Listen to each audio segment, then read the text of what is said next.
3-4টে বড় বড় ব্যাটিং নিয়ে যদি আইপিএল ট্রফি জেতা যেত তাহলে কিন্তু ব্যাঙ্গালোরের কাছে আজ থেকে 3-4টে ট্রফি হয়ে যেত।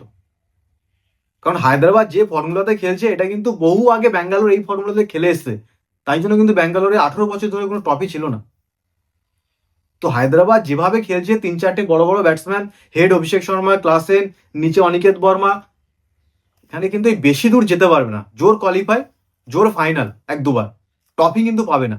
কিন্তু হায়দ্রাবাদের ভাবা দরকার নিলামে যে আমার মেন বোলিং কে। প্যাট কামিন্স নেই বলে যে একদম বেঞ্চে এত বাজে বোলার, ঈশান মালিঙ্গা, পেইন, হার্শেল প্যাটেল চলে না, বয়স হয়ে গেছে, উনাৎকাট কবে থেকে আইপিএল খেলছে, এখনো কোনো মানে আইপিএল খেলাটাই শিখলো না কিভাবে বল করতে হয়, কটা কাটার অপের বাইরে এই কটা ভ্যারিয়েশন নিয়ে আইপিএলে আসা যায় না, কারণ এখনকার টি-20 গেম অনেক আলাদা।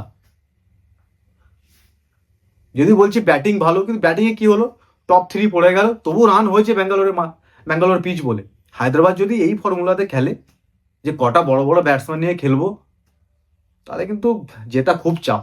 কারণ আইপিএল এমন একটা টুর্নামেন্ট যেখানে তোমাকে বোলিং, ব্যাটিং, ফিল্ডিং ভালো করতেই হবে।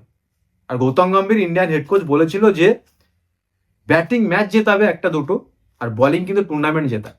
আজ ব্যাঙ্গালোর কাপ পেয়েছে কিন্তু বোলিং এর জোরে। কুণাল পান্ডিয়া, শ্রেয়স শর্মা, ভুবনেশ্বর কুমার, হ্যাজেলউড, ব্যাটিংটা তো ভালো খেলেছে। তোর হায়দ্রাবাদের এখনো প্রথম গেম, এত তাড়াতাড়ি জাজমেন্ট করা উচিত নয়, বাট বোলিং ভীষণ উইক, ভীষণ উইক। এটা মেন স্পিনার নেই, মেন ফাস্ট বোলার নেই, ইন্ডিয়ান কোনো ফাস্ট বোলার নেই। স্বামী ছিল, স্বামীকেও বাদ দিয়ে দিল। ব্যাটিং নিয়ে জোর ওই কোয়ালিফাই পর্যন্ত, তারপরে কিন্তু বাড়ি চলে